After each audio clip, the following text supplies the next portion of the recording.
Governors Forum retreat. Well, they say they will be comparing notes and see how they can improve their lot. And ultimately, by extension, I should say, everyone else who happens to be in the state. We're joined now by the governor of Ekiti State, Mr. Fayemi, Dr. Fayemi. Thank you for coming on this morning.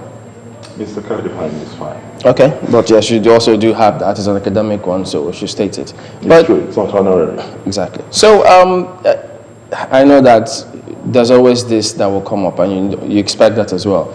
Your election is coming in, and then you'll be here to compare notes. Are you in any way going to be distracted by what you have to do back home while you're comparing notes here and see how you can improve in Ekiti?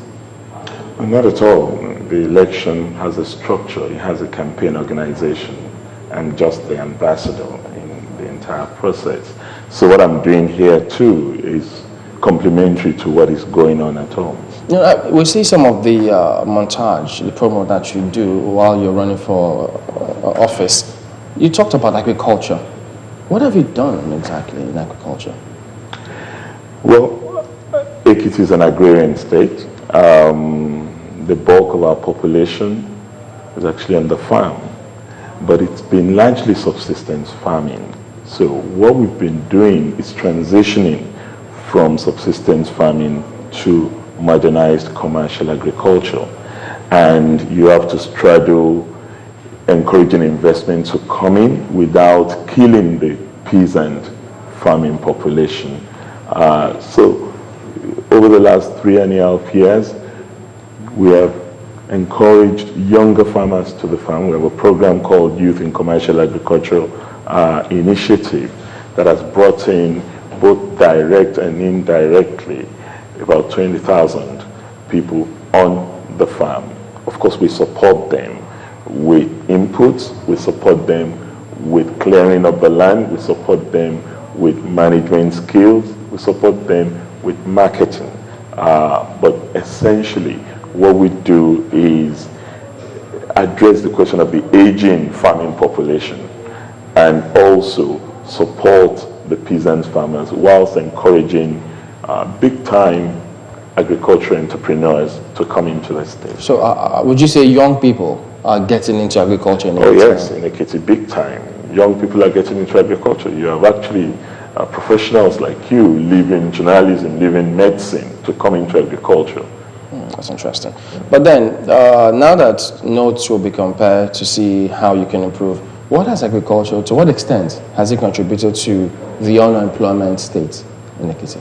Oh, I just told you that directly and indirectly, no fewer than 20,000 people have gone on the farm. That's a huge chunk of our young graduates and even low-skilled our population.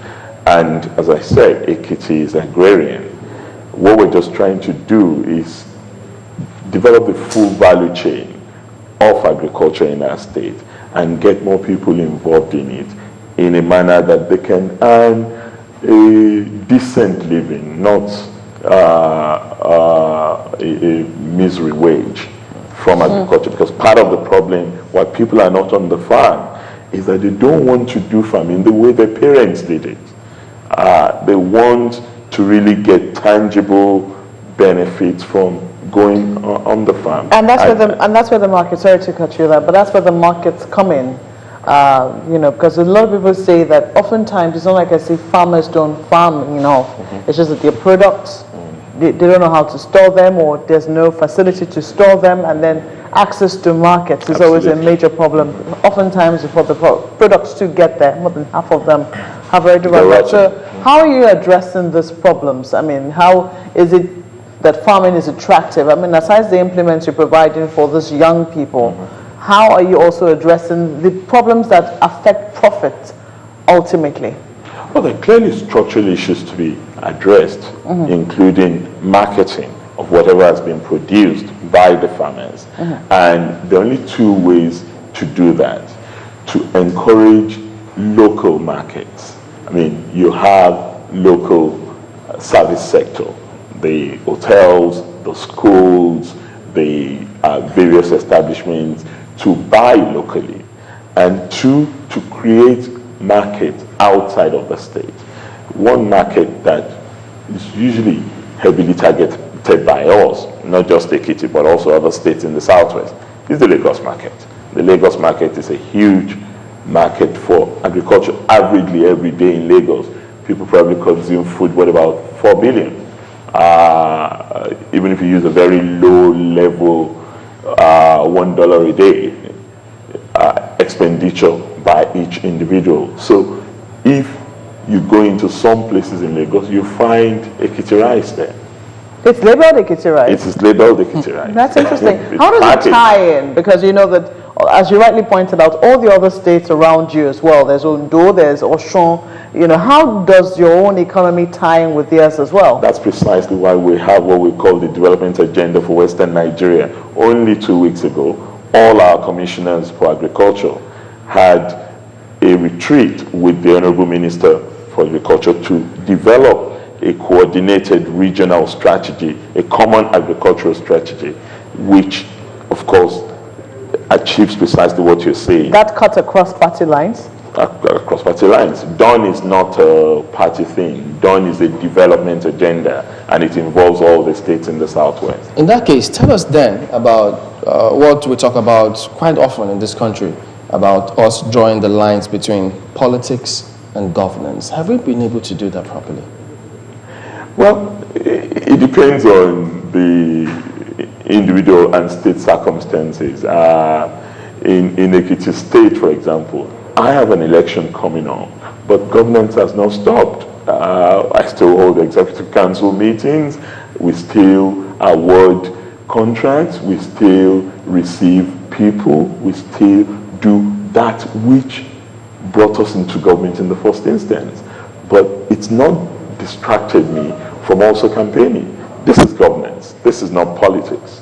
I mean, all that we're discussing here today, healthcare, transitioning in and out of office, agriculture, these are policy issues to better the life of our people. And fundamentally, that's what politics is about, but governance is the tool for achieving that. Let me bring this in before we go to possibly transitioning out.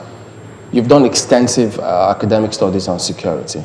Now that we've got this on our hands, we haven't actually heard you maybe extensively also speak on this matter. Could you tell us, what should we be doing? How should we be approaching this challenge we have? Well, I think I've even shouted myself hoarse on this issue. Maybe you've been so busy with dealing with sunrise that you haven't bothered to pick up on a number of the things I've been saying. Thankfully, you're here now. Well, I'm here. My attitude to the unfortunate development that we're witnessing in the northeast of our country is that you can't have a one-size-fits-all law and order response to insecurity. Insecurity requires an integrated, comprehensive strategy. You need law and order, you need boots on the ground with guns, but you also need a much more long-term, comprehensive, economic, if you like, response to the crisis.